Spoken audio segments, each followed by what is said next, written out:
Welcome back. This is World Talks coming to you live from Warsaw. I'm Jastrzębska.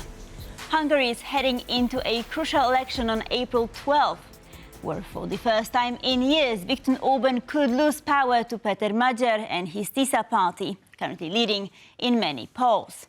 The campaign is being shaped not just by a struggling economy, but also by Orbán's stance on the war in Ukraine.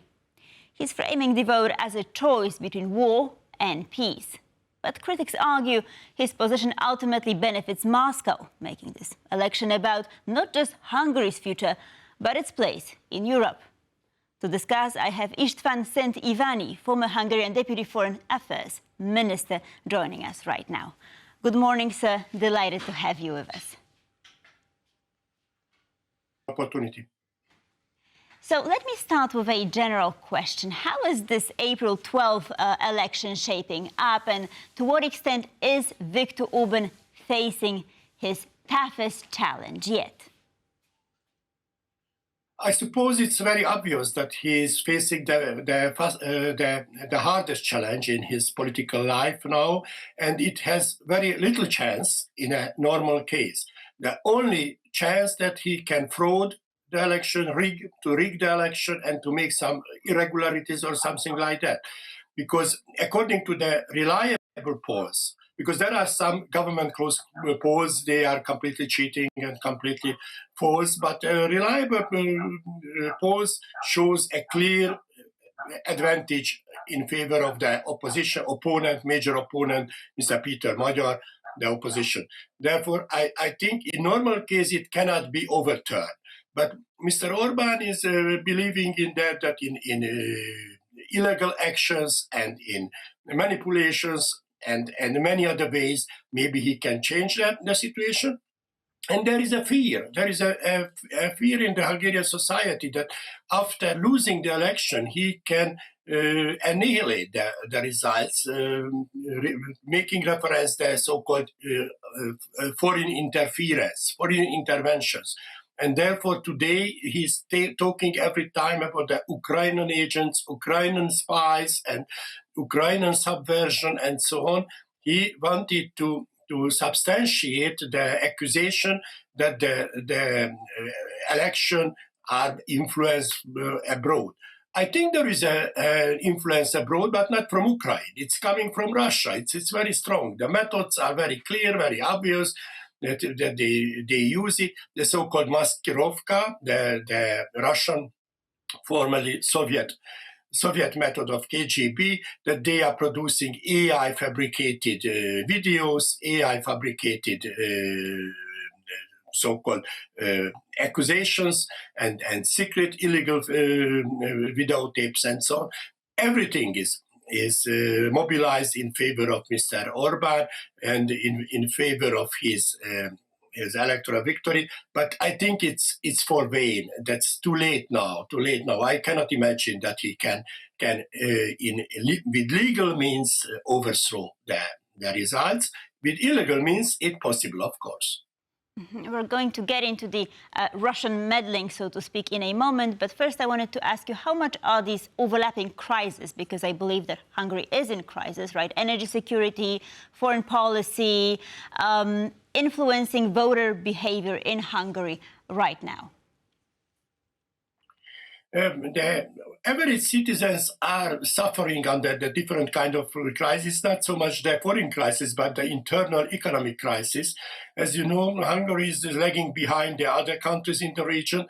We did not have any growth in the last 5 years, and we used to have the highest inflation and many problems. It's not by chance, but on purpose. Mr. Orbán didn't want to talk about the serious challenges, domestic political challenges, the healthcare, the education, and all other problems and shortcomings of the Hungarian system. He did not say any word of that. Mr. Péter Magyar is focusing and concentrating very much on the problems of Hungary. Mr. Orbán wants to concentrate on foreign policy, on war. Of course, it's a fear-mongering. He said that we are on the edge of a war and Hungary gets involved, and if the opposition wins, then Hungary will be part of a war and will send troops to Ukraine and so on. That's fear-mongering. That's all that he is he's focusing on that because that's the only domain or only area where he thinks that he can have a message which is received by the public opinion. The public opinion cannot believe in him in all other issues, in economic issues, in healthcare issues, in transportation, and all other issues. And you know, there is a very powerful and very efficient government-owned or government-close oligarch-owned media. They have around 80% superiority in the media landscape. And this media built up a complete alternative universe, which has nothing to do with the real world. And they are talking all the time the crisis in the West, the crisis in Ukraine. They told several times that Ukraine is on the edge of collapse and so on. And Ukraine is meddling and intervening in the Hungarian elections. Ukraine is sending spies and agents and so on to Hungary. That's like mad. That's a crazy situation. And unfortunately, some of the people, mostly the Fidesz electorate, can believe that because they are less informed citizens.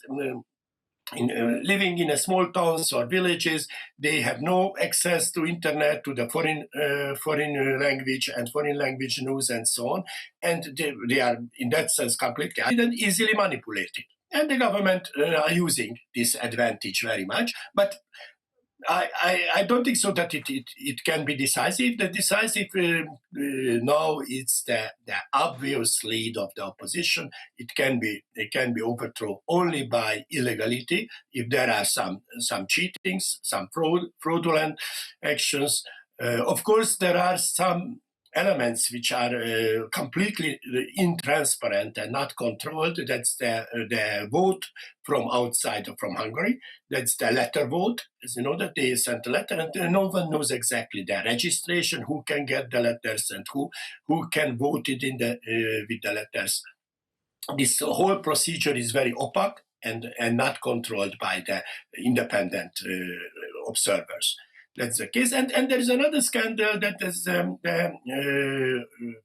OSCE and ODIHR observation mission composed by those persons, including a Russian national, lady Daria Boyarskaya. She was earlier the chief interpreter of Putin and pro-Putin activist, and we are not confident with that she will be an observer, an objective and fair observer of the Hungarian election.